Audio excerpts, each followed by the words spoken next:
Guys exorcism के ऊपर based ये मूवी जिसका नाम द पोजेसन है, आज हम उसका एक्सप्लेनेशन करेंगे और ये मूवी बेहद हॉरर है। सो मूवी के स्टार्टिंग में हम लोग को एक बॉक्स को दिखाया जाता है। इस पर कुछ अजीब भाषा में लिखा होता है। एक ओल्ड लेडी भी वहाँ पर होती है जो उस बॉक्स को एक हथौड़े की मदद से तोड़ने जा रही होती है, लेकिन तभी उस बॉक्स से एक डरावनी आवाज आती है और वो आवाज ये होती है, बुरी आत्मा को जगाना अच्छी बात नहीं है। इसको सुनने के बाद ओल्ड लेडी कांपने लगती है और अचानक से ऐसा लगता है कि कोई आत्मा या फिर भूत उसको इस काम के लिए मार डालना चाहता हो। और यहाँ पर शुरुआत होती है हमारी मूवी की। नेक्स्ट शिफ्टिंग सीन में हम लोग को एक फैमिली को दिखाया जाता है। इस फैमिली में मॉम डैड जो कि स्टेफनी और क्लाइड होते हैं, जिनकी दो बेटियां हैना और एमिली होती हैं। कुछ महीनों पहले ही क्लाइड ने अपनी वाइफ से डाइवोर्स ले लिया था, जिसके चलते क्लाइड को उसके बच्चों की कस्टडी मिली होती है और उनको लेकर वो अपने हाउस में जाने की तैयारी कर रहा होता है। दोनों बेटियां अपने डैड के साथ में जल्द ही एक न्यू हाउस में चली जाती हैं। लड़कियों को घर काफी पसंद आता है, लेकिन कहीं न कहीं अपनी मॉम से बिछड़ के दूर होने पर वो दुखी भी होती हैं। क्लाइड को अपनी बेटियों से बेहद प्यार होता है और खास तौर पर उसकी छोटी वाली बेटी जिसका नाम एमिली होता है, वो उसकी राजकुमारी होती है।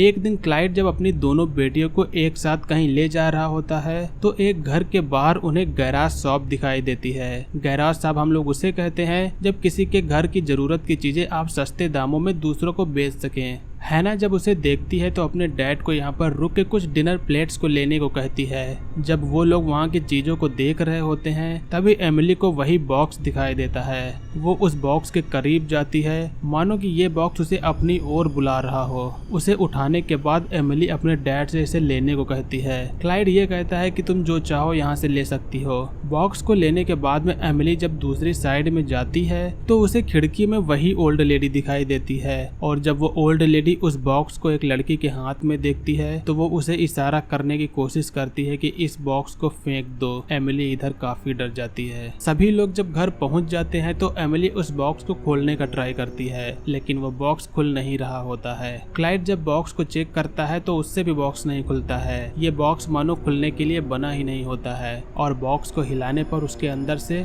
कुछ रखे होने की भी आवाज आती है। एमिली जब रात में सो रही होती है तो उसको आधी रात में उसकी नींद खुल जाती है और वो बॉक्स को उठा के उसे फिर से खोलने का ट्राई करती है। इस बार एक ही ट्राई में बॉक्स खुल जाता है। बॉक्स को खुलते ही वहाँ पर कुछ अजीब हलचल होती है। एमिली को बॉक्स के अंदर कुछ यूनिक चीजें मिलती हैं। एक कीड़े जैसा दिखने वाला उसे मोट भी मिलता है और उसे उस बॉक्स के अंदर एक रिंग भी मिलती है जिसे वो अपनी उंगली में पहन लेती है।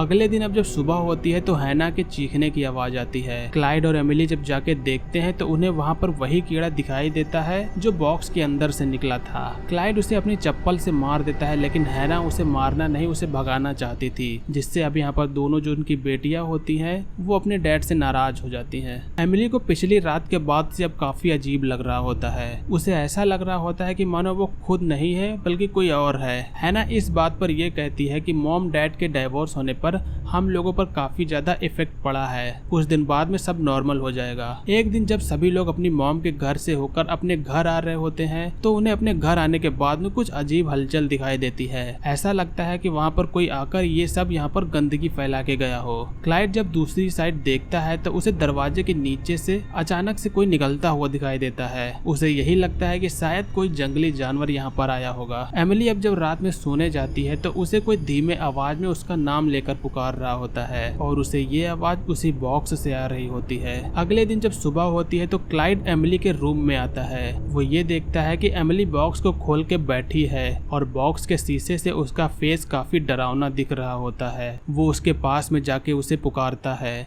एमिली अब यहाँ पर भूतिया अंदाज में ये कहती है, क्या बात है डैड। क्लाइड को यहाँ पर काफी अजीब लगता है। सभी लोग टेबल पर जाके ब्रेकफास्ट कर रहे होते हैं, लेकिन एमिली काफी अजीब तरीके से खा रही होती है। क्लाइड जब उसे ठीक से खाने को कहता है तो एमिली जिस फोर्क से खा रही होती है उसी फोर्क से अपने डैड के हाथ पर मार देती है। इसके बाद में अचानक से एमिली सॉरी डैड कहने लगती है। यहाँ पर ऐसा लगता है कि मानो किसी और ने उससे ये करवाया हो। रात को सोते समय फिर से से उस बॉक्स में कुछ हलचल होती है। उसके अंदर से वो जो मोट वाला कीड़ा होता है वो निकल रहा होता है। अगली सुबह जब हैना ब्रश कर रही होती है तो उसे भी वही कीड़ा दिखाई देता है। वो फिर से काफी तेज चिल्लाती है तो क्लाइड आके वहाँ पर जब देखता है तो उसे भी वहाँ पर कई सारे कीड़े दिखाई देते हैं और ये जितने भी कीड़े होते हैं वो सभी एमिली के रूम से आ रहे होते हैं। और जैसे ही क्लाइड एमिली के रूम का डोर खोलता है उसे पूरे रूम में सिर्फ कीड़े ही कीड़े नजर आते हैं और उन्हीं कीड़ों के बीच में एमिली बॉक्स लेकर बैठी होती है। क्लाइड दोनों बेटियों को बाहर ले जाकर यहाँ की सफाई करवाता है और वो ये बात अपनी वाइफ स्टेफनी से भी बताता है। एमिली की हरकतें अब काफी अजीब सी होती जा रही होती हैं। एक दिन जब वो अपने डैड से कॉल पर बात कर रही होती है तो वो उनसे उस बॉक्स के बारे में पूछती है और वो ये भी कहती है कि उसे आप खोलना मत, उसे कोई भी नहीं खोल सकता। क्लाइड को कुछ अंदाजा हो जाता है कि इन सब में कहीं न कहीं उस बॉक्स का हाथ है। वो बॉक्स के पास जाकर उसे खोल के देखता है तो उसे भी बॉक्स में कुछ अजीब चीजें दिखाई देती हैं। एमिली को खुद नहीं पता होता है कि उसके साथ ये अजीब हरकतें क्यों हो रही हैं। ऐसा लगता है कि उसे कोई ये सब करवा रहा हो। जब वो अपने मुंह को खोलकर उसमें लाइट मारकर देखती है तो उसके अंदर किसी की उंगलियां दिखाई देती हैं। इसका मतलब जो कोई भी आत्मा होती है वो एमिली के अंदर होती है। एक दिन एमिली के डैड एमिली से इन सब हरकतों के बारे में बात करते हैं, जहां एमिली अपने डैड से अपने एक फ्रेंड के बारे में बताती है। वो ये बताती है कि बॉक्स के अंदर एक औरत रहती है जो मेरी फ्रेंड है और जब क्लाइड उसे मिलवाने को कहता है तो एमिली ये कहती है कि वो किसी को दिखाई नहीं देती है। क्लाइड को कंफर्म हो जाता है कि इन सब की वजह ये बॉक्स ही है। वो इस बॉक्स को ले जाकर कहीं फेंक देता है। इस साइड एमिली को भी पता चल जाता है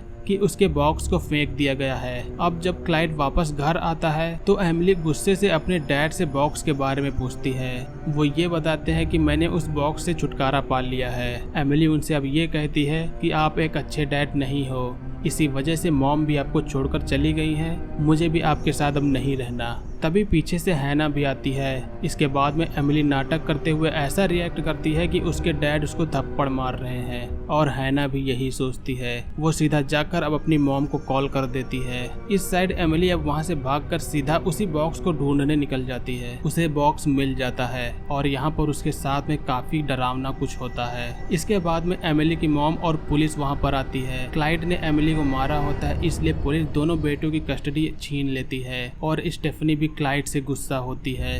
एमिली की भूतिया हरकतें अब दिन पर दिन बढ़ती जा रही होती हैं। इन सब के पीछे उसी बॉक्स का ही हाथ होता है, इसीलिए क्लाइड उस बॉक्स को ले जाकर एक फादर से मिलता है। उसे वहाँ पर ये पता चलता है कि ये बॉक्स एक शैतानी आत्मा को कैद करने के लिए बनाया जाता है और जो भी इसको खोलता है वो शैतान के कब्जे में आने लगता है। क्लाइड इंटरनेट पर अब इस बॉक्स के बारे में कई सारी चीजों को सर्च करता है। वहाँ पर उसे कई सारे एक्सॉर्सिज्म इसी बॉक्स के रिलेटेड दिखाई देते हैं। एक दिन स्टेफनी जब घर पर नहीं होती है तो क्लाइड बाइबल को ले जाके एमिली के पास में पढ़ता है और जैसे ही वो कुछ लाइन ही पढ़ता है एमिली के अंदर का शैतान उसे घूरने लगता है। एमिली के अंदर जो भी शैतान होता है धीरे धीरे वो उसके शरीर पर कब्जा करने वाला होता है। इसीलिए क्लाइड एक पादरी के पास जाकर मदद मांगता है। जब वो ये बॉक्स को वहाँ के उन पादरियों को दिखाता है तो सभी पादरी इस बॉक्स को देखकर डर जाते हैं। उन सभी पादरियों का जो मुखिया होता है क्लाइड को उस बॉक्स के बारे में अब और भी डिटेल बताता है। वो ये कहता है कि इस शैतान को निकाल पाना नामुमकिन है और अगर वो निकल गया तो दूसरे के लिए भी काफी खतरनाक साबित होगा।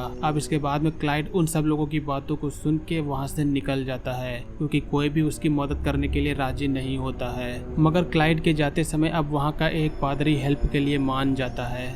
इस साइड पर एमिली की हरकतें अब और भी भयानक होती जा रही होती हैं। वो अजीब सी डरावनी आवाज़ों को निकाल के फ्रिज में रखे मांस को अपने मुंह में दबाए हुए होती है और किसी शैतान की तरह खूंखार आवाज में बोल रही होती है। स्टेफनी ये सब देख के समझ जाती है कि मेरी बेटी के अंदर कोई प्रॉब्लम हो गई है। वो इस बात का पता लगाने के लिए कि एमिली की बॉडी में क्या प्रॉब्लम है या फिर कोई बीमारी है, वो उसको हॉस्पिटल में ले जाके उसका MRI टेस्ट करवाते हैं और यहाँ पर MRI टेस्ट में जो निकलता है उसे देखकर डॉक्टर के भी होश उड़ जाते हैं। एमिली के अंदर किसी और का चेहरा नजर आ रहा होता है जो बेहद ही डरावना होता है। कुछ समय बाद क्लाइड पादरी के साथ में हॉस्पिटल आ जाता है। एमिली के बॉडी के अंदर जो आत्मा होती है वो उसके शरीर पर हावी होने लगी होती है। इसीलिए यहीं पर एमिली का एक्सॉर्सिज्म करना जरूरी होता है। क्लाइड सभी लोगों को नीचे एक ऐसी जगह ले जाता है जहाँ कोई और आता नहीं है, और उस जगह पर जाने के बाद में अब ये पादरी एक्सॉर्सिज्म की पूरी तैयारी करता है। जैसे जैसे वो मंत्र को पढ़ता जाता है वैसे वैसे एमिली के अंदर का शैतान भी जागना शुरू हो जाता है। उसकी हालत अब और भी डरावनी होती जा रही होती है। क्लाइड अपनी बेटी की ओर देखते हुए शैतान से ये कहता है कि वो उसकी बेटी से निकलकर मेरे शरीर के अंदर आ जाए, और इस तरह पादरी भी अपनी पूरी कोशिश में जुटा होता है। थोड़ी देर बाद में अब यहाँ पर कुछ मामला शांत हो जाता है, लेकिन अब ये जो आत्मा होती है एमिली का शरीर छोड़कर क्लाइड के अंदर चली जाती है। पादरी अभी भी अपनी पूरी कोशिश में लगा होता है और काफी ज्यादा प्रयत्न करने के बाद में उसकी कोशिश कामयाब हो जाती है। वो जो आत्मा होती है वो फिर से उसी बॉक्स में चली जाती है। उस आत्मा से आजाद होकर अब पूरी फैमिली एक बार फिर से खुशी से होते हैं, और वो जो बॉक्स होता है वो उसी पादरी ने ले लिया होता है। मगर ये जो शैतान है वो इतना सब कुछ आसानी से होने देना नहीं चाहता है। पादरी जब वहाँ से जा ही रहा होता है तो उसके कार का एक्सीडेंट हो जाता है और वो बॉक्स गिरकर सड़क पर आ जाता है, और यहीं पर मूवी का एंड होता है। आत्मा एक ऐसी चीज होती है जिसे नष्ट नहीं किया जा सकता, बस कुछ तरीकों से उस पर काबू पाया जा सकता है। एक बार फिर से इस बॉक्स के सहारे ये आत्मा फिर एक नए शरीर को चुनेगी। सो दोस्तों, ये थी हमारी दी पोजेसन मूवी का एक्सप्लेनेशन। उम्मीद करता हूँ कि ये हॉरर एक्सप्लेनेशन आपको पसंद आया होगा। एक्सप्लेनेशन पसंद आया हो तो वीडियो को लाइक करेगा, चैनल पर नए हो तो सब्सक्राइब कर दीजिएगा। मिलेंगे अगली वीडियो में, तब तक के लिए बाय। जय हिंद, वंदे मातरम।